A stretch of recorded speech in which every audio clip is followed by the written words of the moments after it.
Jane Eyre, obra de Charlotte Brontë. Naquele momento ocorreu um pequeno incidente que parecia criado pelo destino com o propósito de demonstrar a veracidade do dito: uma desgraça nunca vem sozinha, e acrescentar aos seus infortúnios o incômodo de não poder contar com os ovos dentro da galinha. O Sr. Smith John Rivers passou diante da janela lendo uma carta. Ele entrou. Nosso tio Peters morreu, disse ele. As duas irmãs, Diana e Mary, pareceram sobressaltadas, não abaladas ou consternadas. A notícia parecia aos seus olhos mais grave do que aflita. Morreu? Repetiu Diana. Sim. Ela fixou um olhar penetrante no rosto do irmão. E então? Indagou ela numa voz baixa. E então, o que, Diana? Ele respondeu, mantendo uma imobilidade marmórea no rosto. E então o que? Ora, nada. Ele jogou a carta em seu colo. Ela passou os olhos e entregou a Mary. Mary leu e a devolveu ao irmão John. Os três se entreolharam e os três sorriram, um sorriso bastante sombrio e pensativo. Amém. Ainda temos como viver, disse Diana por fim. Seja como for, não torna nossa situação pior do que antes, observou Mary. Apenas impõe à mente com grande intensidade a imagem do que poderia ter sido, disse o Sr. Smith John Rivers, e o contraste é um pouco intenso demais com o que é. Ele dobrou a carta, trancou-a na escrivaninha e saiu outra vez. Durante alguns minutos ninguém falou. Diana então se virou para mim e disse: Jane, você deve estar espantada conosco e com os nossos mistérios, disse ela, e deve nos considerar gente sem coração por não estarmos mais comovidos com a morte de um parente tão próximo quanto um tio, mas nunca chegamos a vê-lo ou conhecê-lo. Era o irmão da minha mãe. Meu pai e ele brigavam faz muito tempo. Foi seguindo um conselho dele que meu pai arriscou a maior parte de sua propriedade na especulação e o arruinou. Entre os dois houve recriminação mútua. Romperam com raiva e nunca se reconciliaram. Depois disso, meu tio se dedicou a empresas mais prósperas. Parece que acabou juntando uma fortuna de 20.000 libras. Nunca se casou e não tinha outros parentes além de nós e de uma outra pessoa, não mais próxima do que nós. Meu pai sempre acalentou a ideia de que ele iria reparar seu erro deixando-nos suas posses um dia. Aquela carta nos informa que legou cada centavo a outro parente, com exceção de 30 guinéus que serão divididos entre John, Diana e Mary, para a compra de 3 anéis de luto. Ele tinha o direito, claro, de fazer o que quisesse, mas um desalento passageiro se abate sobre os ânimos ao recebermos uma notícia dessas. Mary e eu teríamos nos considerado ricas com 1.000 libras cada uma, e para John uma soma dessas teria sido valiosa, pelo bem que lhe permitiria realizar. Dada a explicação, o assunto foi deixado de lado e nenhuma referência a mais feita pelo Sr. John Rivers ou por suas irmãs. No dia seguinte, deixei Marsh End e fui para Morton. No outro dia, Diana e Mary partiram para distante. Em uma semana, o Sr. Smith John Rivers e Hannah seguiram para o presbitério, e assim a velha granja foi abandonada. Quando eu, por fim, encontro uma casa, é um chalé, um quartinho com paredes caiadas e piso polido, contendo 4 cadeiras pintadas e uma mesa, um relógio, um armário com 2 ou 3 pratos e travessas, e um conjunto de louça para o chá. No andar de cima, um quarto com as mesmas dimensões da cozinha, com uma cama e uma cômoda de pinho pequena, mas grande demais para as poucas roupas que tenho, embora a bondade dos meus gentis e generosos amigos tenha aumentado o seu número com um modesto estoque de itens necessários. É noite, já liberei do serviço com a recompensa de uma laranja a pequena órfã que me ajuda. Estou sentada sozinho junto à lareira. Hoje pela manhã a escola abriu. Tinha 20 alunas. Só 3 delas sabem ler. Nenhuma sabe escrever, nenhuma, ou fazer contas.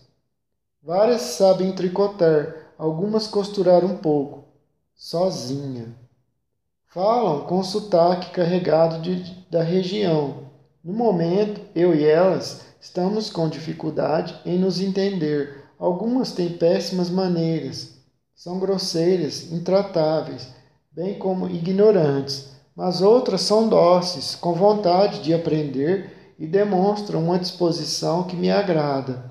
Não posso esquecer que essas camponesas mal vestidas são de carne e osso, tanto quanto os herdeiros da mais requintada genealogia e que os germes da excelência inata, da inteligência e dos sentimentos refinados habita seu coração quanto o coração dos nascidos em berço de ouro. Minha tarefa será desenvolver esses germes. Certamente encontrarei alguma dificuldade em sua realização. Não espero muito prazer da vida que se abre diante de mim, mas ela há de me trazer, sem dúvida, se orientar minha mente e me esforçar como o devido o bastante para viver o dia a dia. Se eu estava alegre, tranquilo e contente durante as horas que passei na simples e humilde sala de aula esta manhã e esta tarde, a fim de não mentir para mim mesma, devo responder não. Senti-me consternado até certo ponto. Senti-me, sim, idiota que sou. Senti-me degradada. Imaginava ter dado um passo que me afundava em vez de me elevar na escala da existência social. Fiquei muito desanimada com a ignorância, a pobreza e a rusticidade de tudo. O que eu ouvi e vi ao meu redor, mas não posso me detestar e desprezar demais por esses sentimentos. Sei que estão errados e já é um grande passo. Tentarei superá-los. Amanhã, imagino, já vou conseguir controlá-los um pouco melhor. Em algumas semanas, talvez, já estejam bem enfraquecidos. Em alguns meses é possível que a felicidade de ver o progresso e uma mudança positiva em minhas alunas substitua essa repulsa pela satisfação. Enquanto isso, preciso me fazer uma pergunta. O que é melhor? Ter me rendido à tentação, dado ouvidos à paixão, deixado de fazer um esforço doloroso, deixado de lutar, ter afundado naquela armadilha de seda, adormecido sobre as flores que a cobriam, acordado no clima do sul, em meio aos luxos de uma vila agradável, estar agora vivendo na França como amante do Sr. Rochester, inebriada com o seu amor pela metade do meu tempo, pois ele teria, ele teria me amado bastante por algum tempo. Ele de fato me amava. Ninguém jamais poderá me amar tanto outra vez. Jamais voltarei a conhecer a doce homenagem feita à beleza, à juventude e à graça, pois jamais voltarei a ter esse encanto para outra pessoa. Ele tinha afeto e orgulho de mim, o que nenhum outro homem jamais teve e terá. Mas o que são estes devaneios? O que estou dizendo e, acima de tudo, sentindo? O que é melhor, pergunto-me, ser uma escrava num paraíso de tolos em Marseilles, tomada pela febre do ilusório enlevo no momento, sufocando com as mais amargas lágrimas do remorso e da vergonha no seguinte, ou ser uma professora de aldeia livre e honesta no recanto de uma montanha varrida pela brisa no coração saudável da Inglaterra. Sim, sinto que estava certa quando me mantive fiel aos princípios e à lei, e desprezei e esmaguei os insanos impulsos de um momento desmedido. Deus me guiou a fazer uma escolha acertada. Agradeço a sua providência pela orientação. Tendo trazido a esse ponto as minhas reflexões do fim do dia, levantei-me, fui até a porta e contemplei o pôr do sol de meados do outono e os campos tranquilos perto do meu chalé, que com a escola ficava a quase 1 quilômetro do povoado. Os pássaros cantavam suas últimas melodias. Enquanto olhava, senti-me feliz e fiquei surpresa ao perceber, depois de pouco tempo, que chorava. E por que eu chorava? Pelo destino que me carregara para longe do meu Senhor e amor, porque não voltaria a vê-lo, pela desesperada tristeza e fúria fatal, consequências da minha partida, que talvez agora o estivessem desviando do caminho da correção, desviando demais para qualquer esperança de um retorno, de uma restauração mais adiante. Diante desse pensamento, desviei o rosto do belo céu, do fim do dia e do solitário vale de Morton. Digo solitário, pois na parte que me era visível não havia qualquer construção aparente, exceto a igreja e o presbitério, parcialmente ocultos pelas árvores, e bem mais distante o telhado de Valley Hall, onde o Sr. Oliver e sua filha viviam. Cobrindo os olhos, apoiei a cabeça na moldura de pedra da minha porta, mas logo um leve ruído junto à portinhola que marcava o limite entre o meu pequeno jardim e o campo mais adiante me fez erguer os olhos. Um cachorro, o velho Carlo, o pointer do Sr. Smith John Rivers, como vi no instante, empurrava o portão com o focinho e o próprio Sr. John se apoiava nele com os braços cruzados. O senho franzido, o olhar circunspecto, quase parecendo descontente, fixo em mim. Pedi-lhe que entrasse. Não, não posso ficar. Só vim trazer um pequeno pacote que minhas irmãs deixaram para a senhorita. Acho que contém uma caixa de pintura, lápis e papel. Aproximei-me para recebê-lo. Era um presente bem-vindo. Ele examinou meu rosto com austeridade. Pareceu-me, quando me aproximei, os vestígios das lágrimas eram sem dúvida visíveis. Ele, como um observador que era, certamente percebeu que eu estava a chorar. Achou o seu primeiro dia de trabalho mais difícil do que esperava? Ele perguntou. Ah, não. Pelo contrário, acho que com o tempo vou me dar muito bem com as alunas. Mas talvez suas acomodações, sua casinha e seus móveis tenham a desapontado, não é verdade? São, na verdade, bastante modestos, mas... Interrompi. Minha casinha é limpa e protegida das intempéries. Minha mobília é mais do que suficiente e adequada.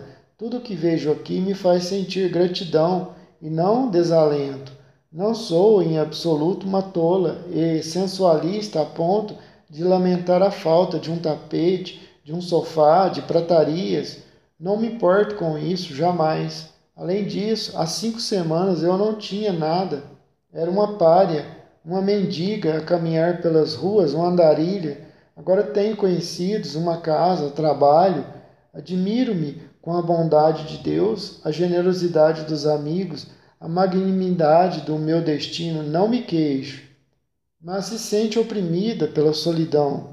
Eu sei disso. A casinha aí atrás é escura e vazia. Mal tive tempo de desfrutar de uma sensação de tranquilidade, muito menor, muito menos de ficar impaciente com a solidão. Eu lhe disse. Muito bem, espero que se sinta tão bem quanto expressa. De todo modo, o seu bom senso vai dizer que ainda é muito cedo para ceder aos receios vacilantes da esposa de Ló, o que deixou para trás antes que eu a visse. Claro que desconheço seu passado, mas aconselho-a a resistir firmemente a qualquer tentação que pudesse incliná-la a olhar para trás. Mantenha o seu presente curso, pelo menos por alguns meses. É o que pretendo fazer, respondi. O Sr. John continuou. É difícil controlar o funcionamento das inclinações e modificar as tendências da nossa natureza, mas pode ser feito, sei por experiência própria. Deus nos deu, em certa medida, o poder de criar nosso próprio destino, e quando nossas energias parecem exigir um sustento que não tem como obter, quando nossa vontade se vê atraída por um caminho que não podemos trilhar, não precisamos nem morrer de fome, nem nos imobilizar no desespero. Só o que temos que fazer é buscar outro alimento para a mente, tão forte quanto a comida material, proibida que ela ansiava em provar, e talvez mais puro, e para os pés corajosos, uma estrada tão direta e ampla quanto aquela que a fortuna bloqueou diante de nós, ainda que mais acidentada. Há um ano eu próprio estava profundamente infeliz, porque acreditava ter cometido um erro ao ingressar no ministério. Suas tarefas imutáveis me cansavam mortalmente. Eu ansiava pela vida mais ativa do mundo, pelo trabalho mais excitante de uma carreira literária, pelo destino de um artista, autor, orador, qualquer coisa, menos um pastor. Sim, o coração de um político, de um soldado, de um entusiasta da glória, de um amante famoso, de alguém que cobiça o poder, bate abaixo da minha sobrepeliz de cura. Refleti, minha vida estava tão miserável que precisava ser modificada, ou eu morreria. Depois de uma temporada de escuridão e luta, fez-se a luz e o alívio chegou. Minha existência limitada abriu-se, de repente, a uma planície sem fim. Meus poderes receberam do céu um chamado para reunir todas as suas forças, abrir as asas e subir para além das fronteiras visíveis. Deus tem uma tarefa para mim, e para cumpri-la, para desempenhá-la bem, talento e força, coragem e eloquência, as melhores qualidades do soldado, do estadista e do orador eram todas necessárias, pois todas elas existem no bom missionário. Missionário foi o que decidi ser. Daquele momento em diante, meu estado de espírito mudou, os guilhões se dissolveram e caíram de todas as minhas faculdades, sem deixar nenhuma marca do cativeiro além do incômodo ferimento que só o tempo pode curar. Meu pai, na verdade, opunha-se a essa determinação, mas desde a sua morte já não tenho mais um obstáculo legítimo contra o qual lutar. Alguns assuntos resolvidos, um sucessor para Morton encontrado, um outro nó dos sentimentos desfeito ou cortado, um último conflito com a fraqueza humana que sei que hei de sobrepujar, porque jurei que vou sobrepujar, e troco a Europa pelo Oriente. Ele disse isso com sua voz peculiar, baixa, mas ainda enfática. Olhava quando terminou de falar para mim, mas para o sol poente que eu também fitava. Tanto ele quanto eu estávamos de costas para o caminho que levava ao campo para lá da portinhola. Não ouvimos os passos na trilha tomada pelo mato. A água que corria no vale era o único ruído sossegado daquele momento. Natural, então, que nos sobressaltássemos quando uma voz alegre, doce como um sino de prata, exclamou: Boa noite, Sr. Rivers. Boa noite, velho Carlo. Seu cachorro reconhece mais depressa os amigos do que o senhor. Ele aprumou as orelhas e balançou a cauda quando eu me aproximava pelo campo, e o senhor tem as costas voltadas para mim agora. Era verdade, embora o Sr. Smith John Rivers tivesse se assustado ao ouvir as primeiras notas daquelas palavras melodiosas, como se um relâmpago tivesse saído de uma nuvem acima da sua cabeça, ainda estava, ao fim da última frase, na mesma posição em que a recém-chegada o surpreendera, virado de costas, o braço apoiado na portinhola, o rosto voltado para o oeste. Virou-se, por fim, com calculada deliberação. Uma visão era o que me parecia. Tinha surgido ao seu lado. Ali estava, a um passo dele, um ser vestindo o ar mais... Ali estava, a um passo dele, um ser vestindo o ar mais puro branco. Uma forma jovem, graciosa, robusta, mas de contornos delicados, e quando, após se abaixar para acariciar o cachorro, ergueu a cabeça e jogou para trás um comprido véu, surgiu um rosto de beleza perfeita. Beleza perfeita é uma expressão forte, mas não a retiro, nem a qualifico. Os traços mais graciosos que o clima temperado de albiol jamais moldou, os tons mais puros de rosa e lírio que os ventos úmidos e os céus vaporosos geraram e abrigaram, justificavam, nesse caso, o termo. Não havia encanto que lhe faltasse, não havia um defeito perceptível em seu rosto, em seu corpo. A moça tinha traços regulares e delicados, os olhos com formato e cor iguais aos que vemos em belos retratos grandes, escuros e cheios, os longos e escuros cílios que circundavam belos olhos com tão delicada fascinação, a sobrancelha desenhada que confere tanta clareza, a testa branca e lisa que acrescenta tanto repouso, a beleza mais vivaz do matiz e do fulgor, a face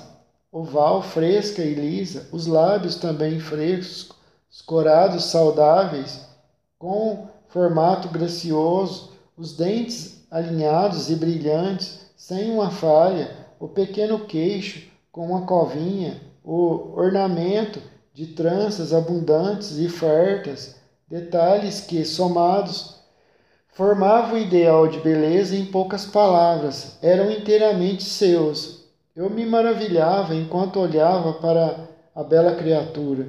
Admirava com todo o meu coração. A natureza certamente a criara de maneira parcial e abrindo mão de sua habitual avareza de madrasta ao distribuir dons tão preciosos, presentear aquela predileta sua com uma generosidade de grande benfeitora. O que pensava o Sr. Smith John Rivers daquele anjo terrestre? Eu naturalmente me fazia essa pergunta enquanto eu o observava virar-se e olhar para a garota, e também naturalmente busquei a resposta em seu rosto. Ele já afastara o olhar daquele peri e fitava um humilde tufo de margaridas que crescia junto à portinhola. Uma noite agradável, adorável, mais tarde demais para você estar fora de casa, disse ele, enquanto esmagava as flores cor de neve com o pé. Ah, eu acabei de chegar, ela disse, o nome de uma cidade grande, a uns 30 quilômetros de distância. Está tarde. Papai me contou que você abriu sua escola e que a nova professora tinha chegado. Então só coloquei o chapéu depois do chá e corri pelo vale para vê-la. É ela? Indagou apontando para mim. É ela sim, disse o Sr. Smith John Rivers. Você acha que vai gostar de Morton?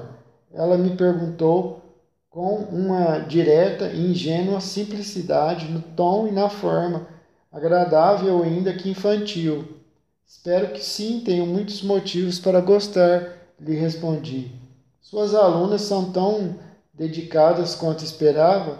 Bastante, são sim, disse. Gosta da sua casa? Gosto muito. Eu a mobiliei direito? Está perfeita, foi você que a mobiliou? E Alice Wood foi uma boa escolha como ajudante? Uma ótima escolha. Ela aprende depressa e é muito prestativa. Esta, pensei, é a senhorita Oliver, a herdeira. favorecida ao que parece com as dádivas da fortuna, bem como com as da beleza. Que feliz combinação de planetas terá presidido o seu nascimento, pensei. Virei ajudá-la a dar as aulas às vezes, ela acrescentou. Será uma novidade para mim visitá-la de vez em quando, e eu gosto de novidades. O Sr. Smith John Rivers, eu me diverti tanto em minha visita à cidade de Sebastian, noite passada, ou melhor, hoje de manhã, dancei até as 2 horas. O regimento, o número, está lotado ali desde os tumultos, e os oficiais são os homens mais agradáveis do mundo. Deixam todos os jovens amoladores de facas e vendedores de tesouras para trás. Pareceu-me que o lábio inferior do Sr. Smith John Rivers se curvou para fora e o lábio superior recusou por um momento. Sua boca certamente parecia bastante tensionada e seu queixo incomumente rígido e quadrado, enquanto a moça sorridente lhe transmitia aquela informação. Ele ergueu os olhos das margaridas e se virou para ela. Um olhar sério, penetrante, expressivo. Ela respondeu com uma segunda risada. As risadas combinavam bem com sua juventude. Seu tom de rosa, suas covinhas, seus olhos brilhantes.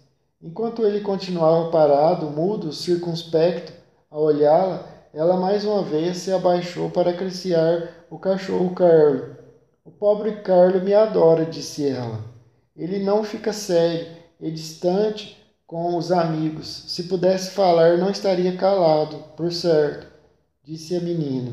Enquanto ela acariciava a cabeça do cachorro, curvando-se com uma graça inata diante do seu jovem e austero dono, vi um brilho subir ao rosto desse dono. Vi seus olhos solenes derreterem com fogo súbito e reluzirem com uma emoção que não encontrava resistência. Assim corado e entusiasmado, ele parecia um homem quase tão belo quanto ela era uma bela mulher. Seu peito se inflou uma vez como se o seu grande coração, cansado de uma constrição despótica, tivesse se expandido contra a sua vontade e dado um salto vigoroso em busca da liberdade. Ele o refreou, acho, como um cavaleiro resoluto teria refreado um cavalo empinando. Não respondeu com palavras nem com movimentos aos delicados avanços que eram feitos em sua direção pela jovem. Papai diz que você agora já não vem mais nos visitar, continuou a jovem Oliver, erguendo os olhos. Tornou-se um estranho em Valley Hall. Ele está sozinho esta noite e não se sente muito bem. Pode voltar comigo lhe fazer uma visita? Não é uma hora apropriada para me intrometer na casa do Sr. Oliver, respondeu Smith John Rivers. Não é uma hora apropriada, mas eu declaro que é. Esta é a hora em que papai mais deseja companhia, quando o trabalho já terminou e ele não tem nenhuma atividade para ocupá-lo. Ora, Sr. Rivers, venha, por favor, porque está tão tímido, tão melancólico. Ela preencheu o hiato que o silêncio dele deixou com uma resposta. Estou esquecendo, ela exclamou, sacudindo a bela cabeça de cabelos cacheados, como se escandalizada consigo mesma. Sou tão boba e insensível, peço desculpas. Fugiu da minha memória que tem bons motivos para não estar disposto a se juntar ao meu falatório. Diana e Mary o deixaram e Morehouse está fechada e você tão solitário. Tenho pena de você. Venha ver o papai. Esta noite não, senhorita Rosanna Oliver. Esta noite não. O Sr. John falou quase como um autômato. Só ele sabia o esforço que a recusa lhe custava. Bem, se está assim tão decidido, vou deixá-lo, pois não quero ficar fora mais tempo. O orvalho começa a cair. Boa noite. Ela estendeu a mão, ele mal a tocou. Boa noite, ele exclamou, a voz baixa e profunda, feito um eco. Ela virou as costas, mas depois de um momento se voltou para ele outra vez. Sente-se bem? Ela perguntou. A pergunta fazia sentido. O rosto dele estava branco quanto o seu vestido. Bastante bem, ele respondeu com uma mesura e deixou o portão. Ela seguiu numa direção, ele na outra. Ela se virou 2 vezes para olhar para ele, enquanto saltitava feito uma fada pelo campo. Ele, enquanto o atravessava firmemente, não se voltou nenhuma vez para olhar. Esse espetáculo do sofrimento e do sacrifício de outra pessoa tirou meus pensamentos da meditação exclusiva sobre os meus. Diana Rivers dissera que seu irmão era inexorável, como a morte. Ela não tinha exagerado, por certo. Continuei os trabalhos na escola do povoado o mais ativa e dedicada que podia. Foi uma tarefa bastante dura no início. Algum tempo transcorreu antes que, com todos os meus esforços, eu pudesse compreender minhas alunas e sua natureza. Sem nunca terem estudado com as faculdades bastante entorpecidas, elas pareciam irremediavelmente burras, e à primeira vista todas igualmente burras, mas logo vi que me enganava. Havia uma diferença entre elas, assim como a que existe entre as pessoas instruídas. Quando vinha conhecê-las e elas a mim, essa diferença rapidamente se desenvolveu. Uma vez superado o espanto que eu lhes causava com minha linguagem, minhas regras e maneira de ser, vi que algumas daquelas meninas rústicas e tolas, de aparência abrutalhada, se revelaram moças bastante inteligentes. Muitas se mostraram prestativas e amigáveis também, e descobri entre elas vários exemplos de polidez natural e autoestima inata, bem como uma excelente aptidão que conquistaram tanto a minha boa vontade quanto a minha admiração. Essas logo passaram a ter prazer em fazer bem seu trabalho, em se manter asseadas, em aprender regularmente suas tarefas, em adquirir uma conduta mais quieta e organizada.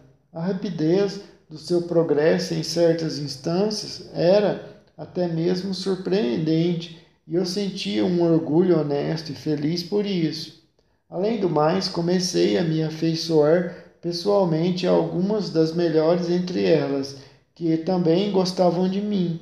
Tinha entre minhas alunas várias filhas de fazendeiros, moças crescidas praticamente. Essas já sabiam ler, escrever e costurar. E a elas ensinei fundamentos de gramática, geografia, história e artes mais refinadas de costura.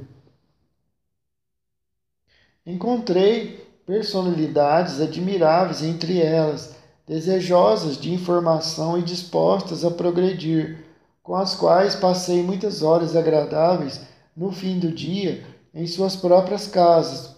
Seus pais, os fazendeiros, e suas esposas me cobriam de atenções. Eu tinha prazer em aceitar sua cordialidade e retribuir com uma consideração um escrupuloso respeito pelos seus sentimentos, com que não estavam, talvez, acostumados e que tanto lhes encantava quanto beneficiava, elevando-os aos seus próprios olhos, tornava-os desejosos de merecer o tratamento diferenciado que recebiam. Senti que me tornei uma favorita do povoado. Sempre que saía, ouvia cumprimentos cordiais de todas as partes e era recebida com sorrisos amigáveis. Quanta diferença dos primeiros dias que cheguei a estas paragens, quando era enxotada de todas as partes e tratada como uma andarilha sem beira, sem e como era tratada como uma andarilha sem eira nem beira. Viver em meio ao apreço geral, ainda que um apreço de simples trabalhadores, é como sentar-se ao sol calmo e agradável. Sentimentos íntimos, serenos, desabrocham e florescem sobre esses raios. Nesse período da minha vida, era mais frequente meu coração se encher de gratidão do que afundar-se em desânimos.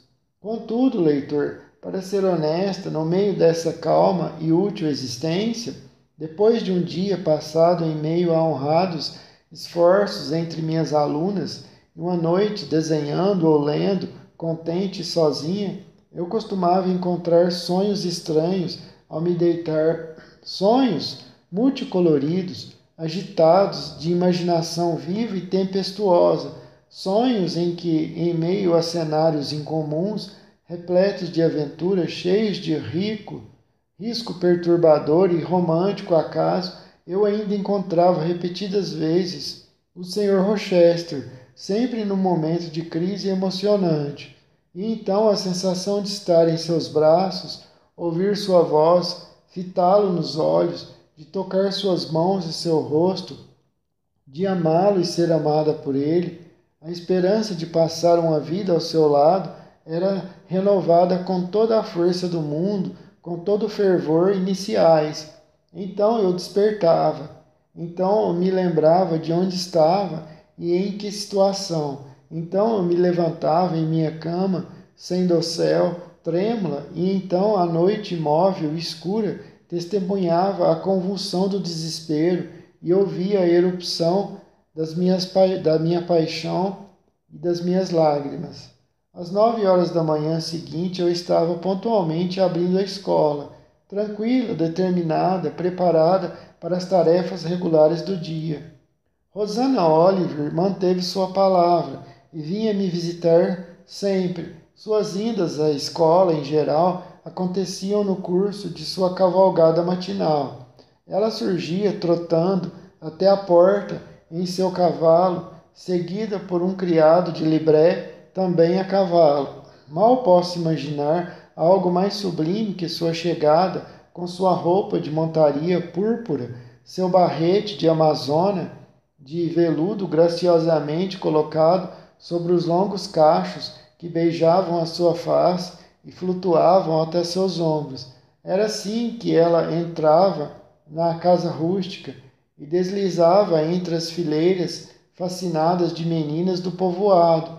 Em geral, vinha quando o Sr. Rivers estava ocupado dando sua aula diária de catecismo. Intensamente suspeito, os olhos da visitante atravessavam o coração do jovem pastor. Uma espécie de instinto parecia adverti-lo da sua chegada, mesmo quando ele não a via.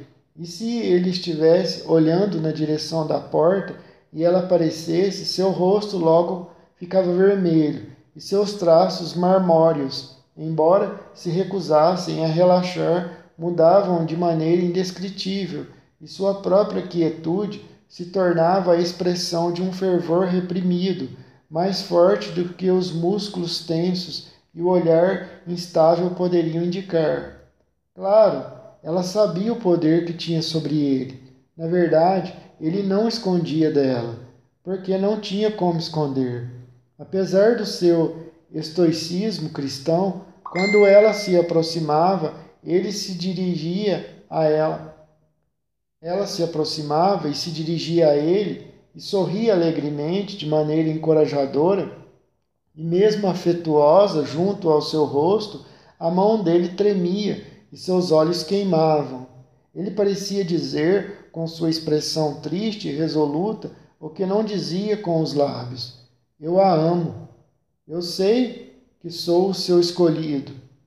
Não é o medo do fracasso que me mantém calado. Se eu oferecesse meu coração a ela, acredito que seria aceito de pronto. Mas esse coração já está disposto num altar sagrado. E esse coração, ele é do Cristo. O fogo queima ao seu redor. Em breve não será mais do que sacrifício consumado. Meu coração é de Jesus. Ela fazia beicinho feito uma criança desapontada. Uma nuvem pensativa toldava sua radiante vivacidade diante da indiferença mal disfarçada do Sr. Smith John Rivers. Ela tirava depressa a mão da sua e virava as costas, com intransigente petulância, ao seu rosto, que era ao mesmo tempo de herói e mártir. O Sr. John, sem dúvida, teria dado o mundo para segui-la, chamá-la de volta e mantê-la ao seu lado quando ela o deixava desse jeito. Mas não dava uma chance de felicidade ou de renúncia ao Elísio do amor dela, uma esperança do verdadeiro e eterno paraíso, Elísio. Além disso, ele não podia empenhar tudo o que tinha em sua natureza, o aventureiro, o aspirante, o poeta, o sacerdote, nos limites de uma única paixão.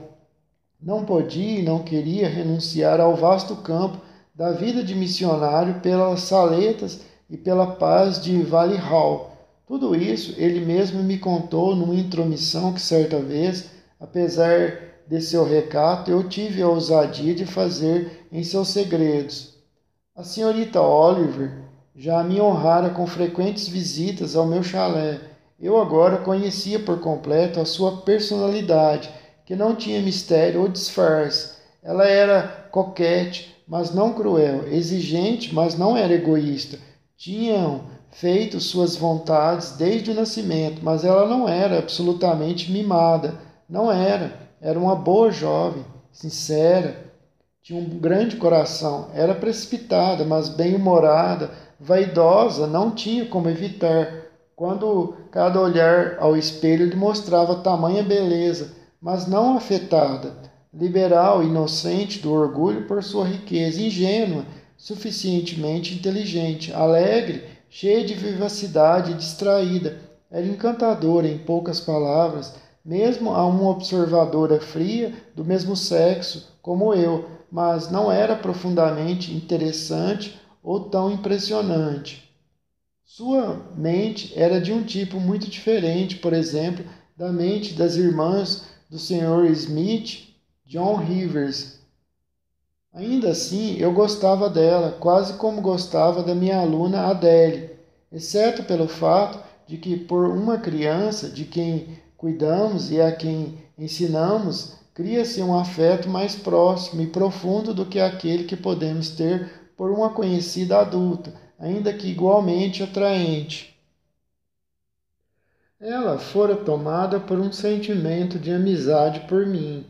Dizia que eu era como o Sr. Smith John Rivers, embora certamente ela reconhecia nem um décimo tão bonita, ainda que eu fosse uma bela e boa alma, mas ele era um anjo. Eu era, contudo, bondosa, inteligente, serena e firme como ele. Eu era um lusus naturae, ela afirmava, como professora de uma escola de aldeia. Tinha certeza de que minha história prévia, se conhecida, daria um ótimo romance.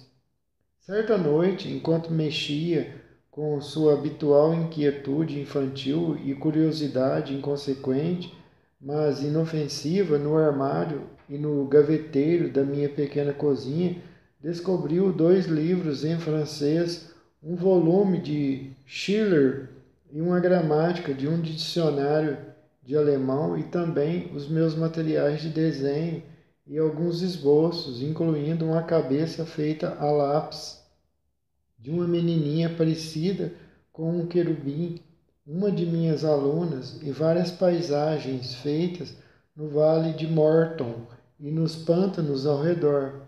Ficou primeiramente estarrecida e surpresa, depois eletrificada de alegria.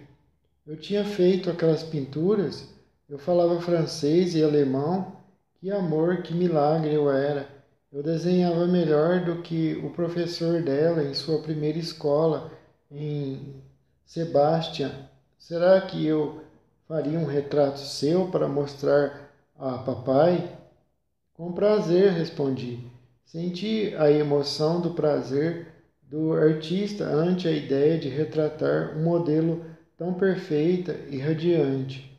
Ela estava usando, na ocasião, um vestido de seda azul escuro. Seus braços e seu pescoço estavam despidos. Seu único ornamento eram as tranças castanhas que balançavam sobre seus ombros com toda a graça dos cachos naturais. Peguei uma folha fina de papel cartão e desenhei um cuidadoso contorno. Prometi a mim mesma o prazer de colori-la, e como estava ficando tarde, disse-lhe que deveria voltar e posar para mim no outro dia. Ela me descreveu de tal modo ao pai que o próprio Sr. Oliver acompanhou-a no fim da tarde seguinte, um homem alto, de meia idade, com traços pesados e cabelos grisalhos. Ao seu lado, a filha adorável se assemelhava a uma flor esplendorosa junto a uma velha torre. Ele parecia taciturno e talvez um tanto orgulhoso, mas foi muito gentil comigo. O esboço do retrato de Rosanna, Oliver, lhe agradou bastante. Ele disse que eu deveria fazer uma pintura a partir do desenho. Insistiu também que eu fosse passar o fim da tarde seguinte em Valley Hall. Fui. Encontrei uma residência grande e bonita que mostrava provas abundantes da riqueza do proprietário. Esteve a casa cheia de alegria e prazer durante todo o tempo que passei lá. Rosanna foi afável, seu pai também. Todos ali foram carinhosos comigo e quando ele conversou comigo depois do chá, expressou com veemência sua aprovação do que eu fizera na escola de Morton e disse que só temia pelo que vira e ouvira que eu fosse boa demais para aquele lugar e logo haveria de deixá-lo por outro mais apropriado. Realmente, realmente, exclamou Rosanna, ela é inteligente o bastante para ser governanta de uma família importante, papai. Eu achava que preferiria infinitamente estar onde estava e não com uma família importante. O Sr. Oliver falou do Sr. Smith John Rivers, da família Rivers, com grande respeito. Disse que era um nome muito antigo por aqueles arredores, que os ancestrais da casa eram ricos, que toda Morton outrora pertencera a eles e que, mesmo agora, ele achava que o representante da família poderia, se quisesse, fazer alianças excelentes. Em sua opinião, era uma pena que um jovem tão bom e talentoso tivesse tomado a decisão de viajar como missionário. Era como jogar fora uma vida tão valiosa. Parecia então que seu pai não oporia obstáculo algum à união de Rosanna com o Sr. Smith John Rivers. O Sr. Oliver considerava a boa origem, o nome antigo e a profissão sagrada do clérigo compensação suficiente para a falta de fortuna. Era dia 5 de novembro e um feriado. Minha jovem ajudante, depois de me auxiliar na arrumação da casa, foi embora satisfeita com a gratificação de 1 centavo por seu trabalho. Tudo ao meu redor estava imaculado e reluzente, muito limpo. O chão, a grade da lareira polida e as cadeiras bem esfregadas. Eu também havia me arrumado e tinha agora a tarde diante de mim para que a passasse como eu quisesse. A tradução de umas poucas páginas de alemão ocupou 1 hora. Depois peguei minha paleta e meus lápis e me dediquei à tarefa mais leve, porque mais fácil de completar a miniatura de Rosanna Oliver. A cabeça já estava terminada, só faltava pintar o fundo e fazer sombreado dos panos. Um toque de carmim também para destacar os lábios cheios, um cacho suave aqui e ali nas tranças, um tom mais profundo na sombra dos cílios, sobre a pálpebra azulada. Estava absorta na execução desses agradáveis detalhes, quando depois de uma rápida batida, minha porta se abriu e entrou o Sr. John Rivers. Vim ver como está passando o feriado, ele disse. Não entregue aos seus pensamentos, espero. Não, está bem. Enquanto desenhar, não vai se sentir sozinha. Está vendo? Ainda não confio na senhorita, embora tenha se saído maravilhosamente bem até aqui. Trouxe um livro para lhe fazer companhia à noite e colocou na mesa uma nova publicação, um poema, uma daquelas produções genuínas com tanta frequência franqueadas ao público sortudo de outrora, a idade de ouro da literatura moderna. Ai de mim, os leitores da nossa época são menos favorecidos, mas coragem. Não vou me interromper para fazer acusações ou resmungar. Sei que poesia não está morta, nem o gênio perdido. Em Mammon ganhou poder sobre eles para prendê-los ou matá-los. Nem Mamon ganhou poder sobre eles para prendê-los ou matá-los. Ambos vão afirmar sua existência, sua presença, sua liberdade e sua força mais uma vez um dia. Anjos poderosos a salvo no céu. Sorriem quando as almas sórdidas triunfam e as fracas choram sua destruição. Destruída a poesia? Banido o gênio? Não. Mediocridade? Não. Não deixe a inveja lhe induzir esse pensamento. Não, não, apenas vivem, mas reinam e redimem.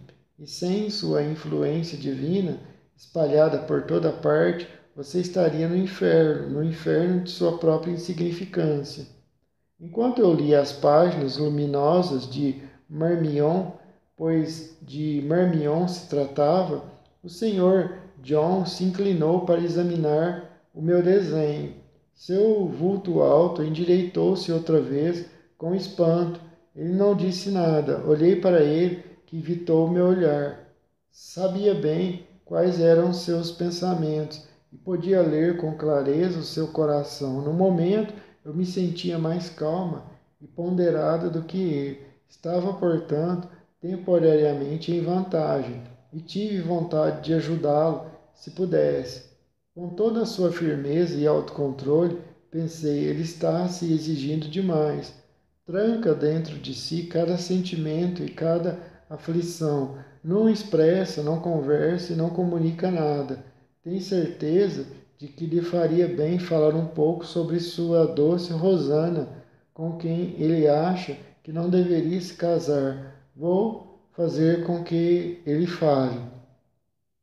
Eu disse, então, sente, Sr. Smith. Mas ele respondeu como sempre que não podia ficar. Muito bem, respondi mentalmente. Fique de pé se quiser, mas não vá embora, já estou determinada. A solidão é no mínimo tão ruim para o senhor quanto para mim. Vou ver se não consigo descobrir a fonte secreta dos seus segredos e encontrar uma abertura nesse peito de mármore, através da qual possa derramar uma gota do bálsamo da compaixão. O retrato está parecido? Perguntei a queima-roupa. Parecido? Parecido com quem? Não vi de perto.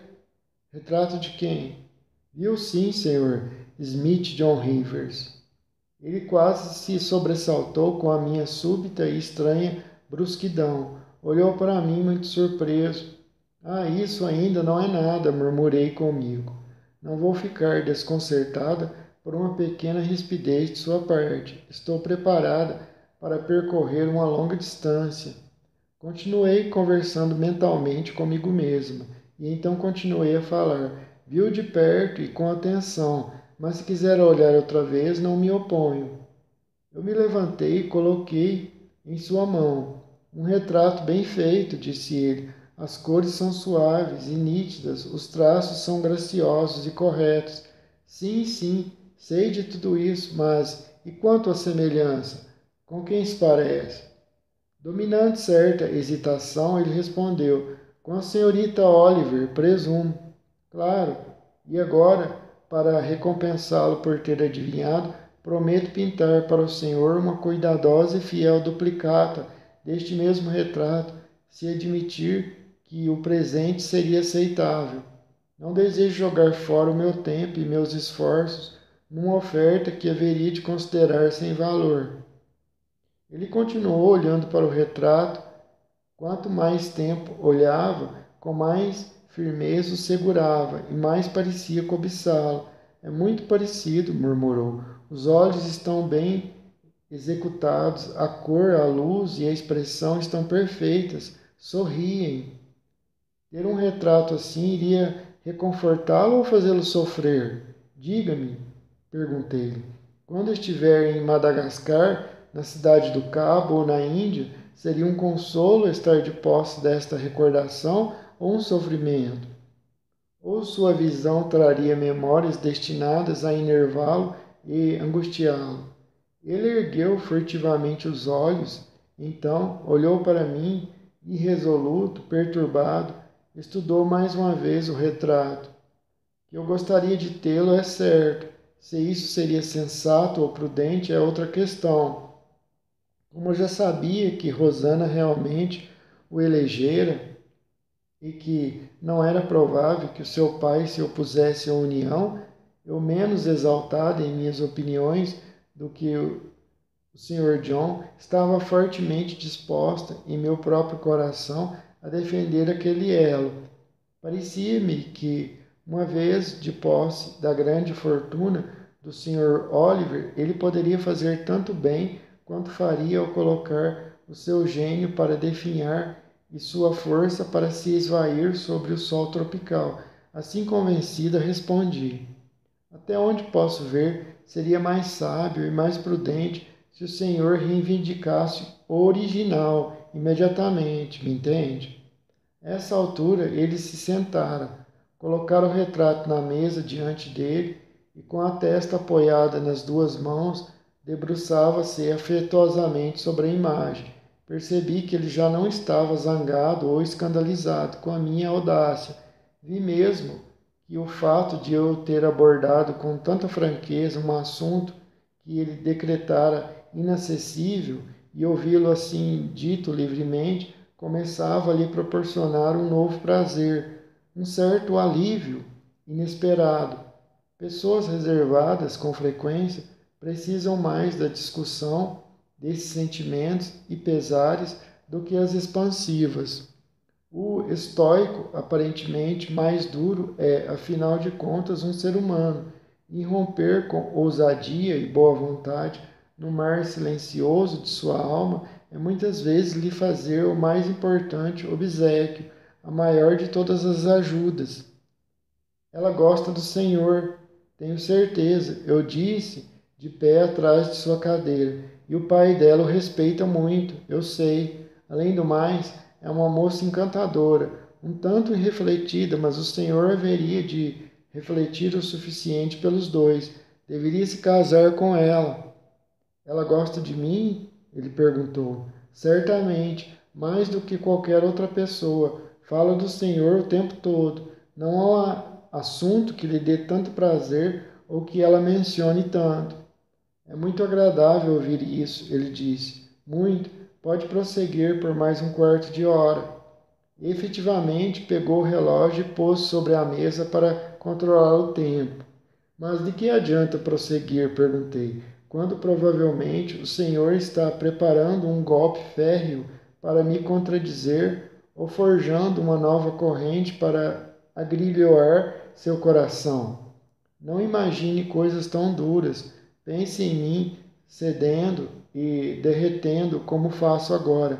O amor humano brotando como uma fonte recém-aberta em minha mente e transbordando como uma deliciosa inundação por todo o campo que eu preparei com tanto cuidado e com um trabalho tão árduo, onde semeei com tanta assiduidade as sementes das boas intenções, dos planos altruístas, agora está alagado com uma torrente de néctar, os germes inundados,